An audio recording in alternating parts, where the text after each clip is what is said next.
¿Cómo sabemos que dos instantes de tiempo son iguales? Es decir, ¿cómo sabemos que cada segundo que mide nuestro reloj realmente dura lo mismo?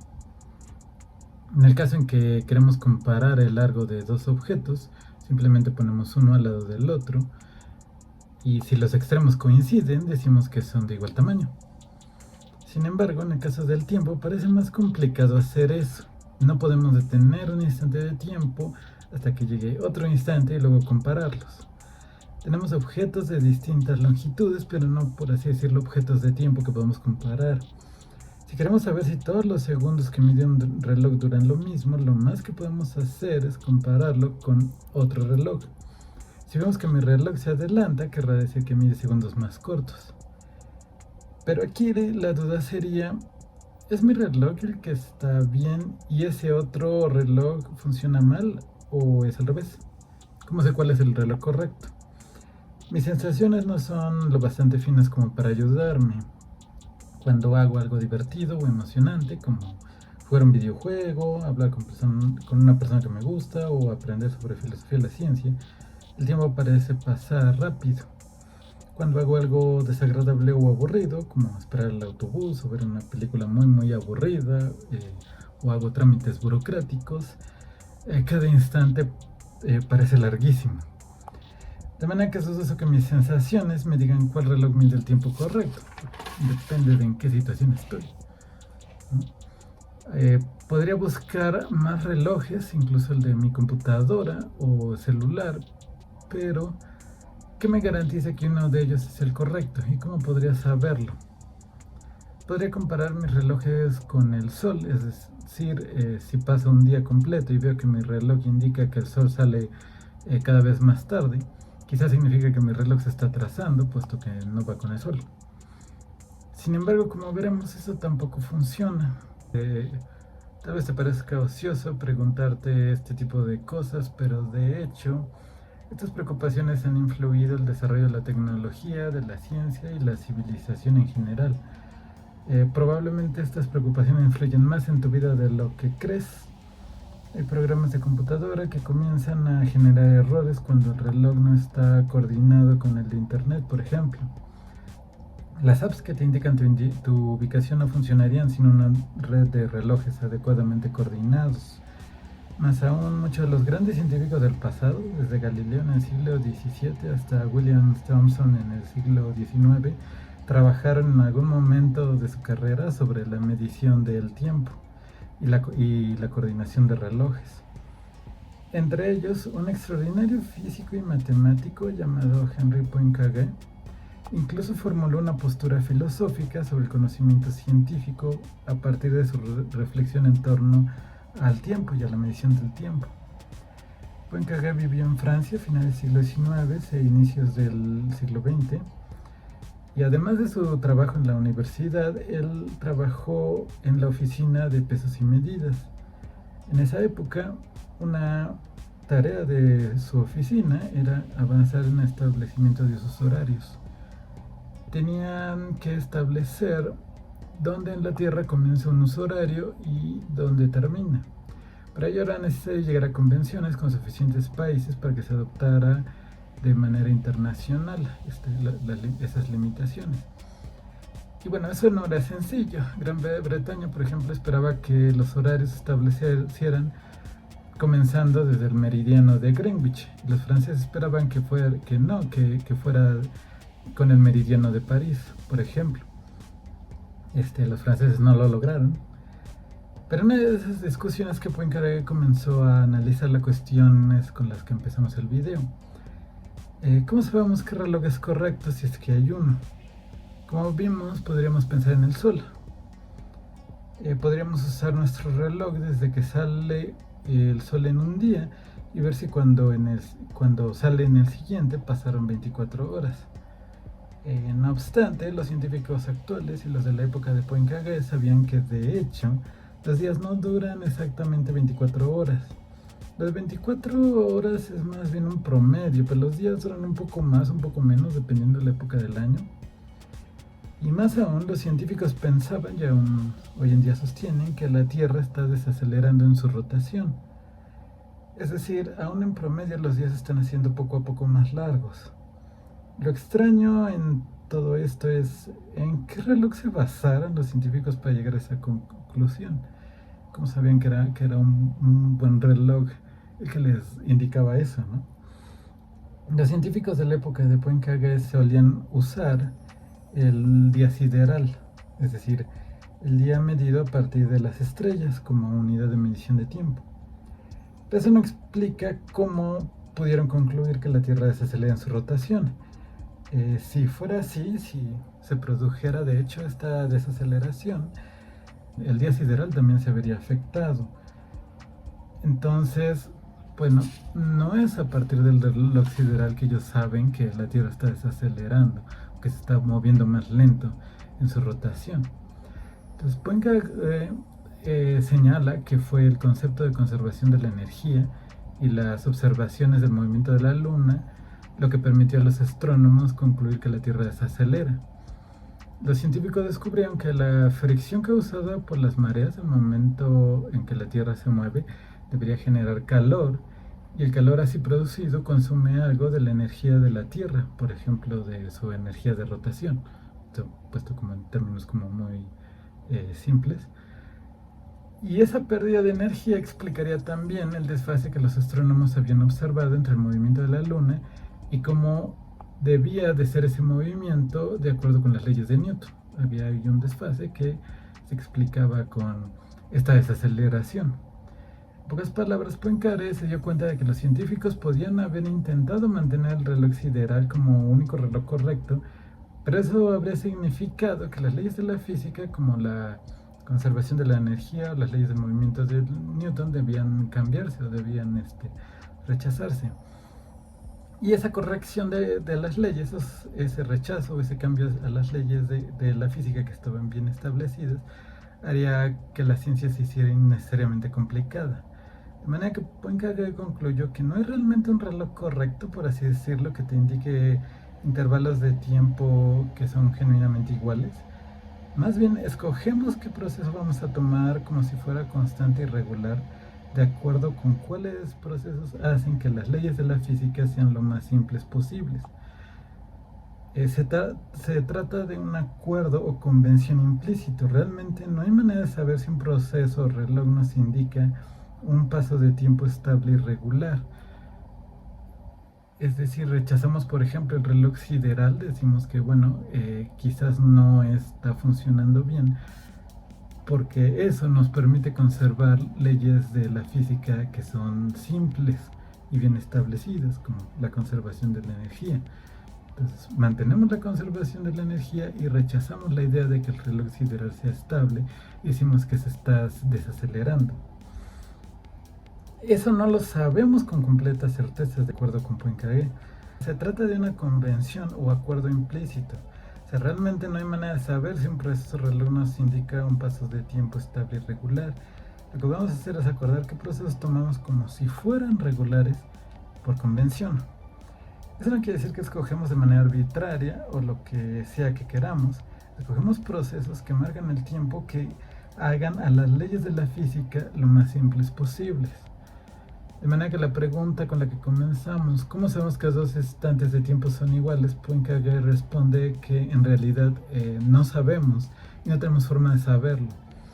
Podemos saber cuál de nuestros relojes o métodos para medir el tiempo nos permite la descripción más simple de los fenómenos físicos, y por convención aceptamos ese reloj o método como correcto. Pero eso es todo. En el caso del espacio, podemos comparar la longitud de objetos. En el caso del tiempo no hay manera de comparar intervalos de tiempo, más que por el uso de algún reloj escogido por convención. Esta historia en La Vuelta al Mundo en 80 días acerca de estos dos personajes que en el siglo XIX van a tratar de dar la vuelta al mundo en este libro de Julio Verne. Y cuando llegan a Egipto, cuando ya van avanzado el trecho del camino, uno de los personajes, Passepartout, se da cuenta de que su reloj, el reloj que lleva consigo, no va con el reloj de la ciudad a la que llegan, y comenta con otra persona que se encuentra acerca de ese desfase entre su reloj y el reloj de la ciudad. Y entonces le dijo, el otro personaje le dice, es que como te estás moviendo en la Tierra, pues el horario realmente ya cambió, entonces tienes que ajustar tu reloj. Y él como que se ofende porque es un reloj que él valora mucho y que dice, no, o sea, yo mi reloj, el reloj de mi familia no lo voy a tocar, este reloj es muy importante. Entonces el otro le dice, bueno, ok, puedes dejarlo, pero entonces ya no va con el sol. Y pues Passepartout le responde esto de que, bueno, pues peor para el sol, no será él el que tenga razón. Entonces es algo un poco chusco, pero sí es cierto, uno se puede preguntar en qué momento decidimos que es el sol el que tiene razón. Y de hecho, hoy en día nuestra unidad de tiempo ya no se basa exactamente en el sol, sino en los relojes atómicos. Entonces parece que el tiempo, de cierta forma, le dio la razón a Passepartout. No siempre es el sol el más confiable. O no hay una razón por la cual pensar que solamente el sol puede definir nuestra unidad de tiempo.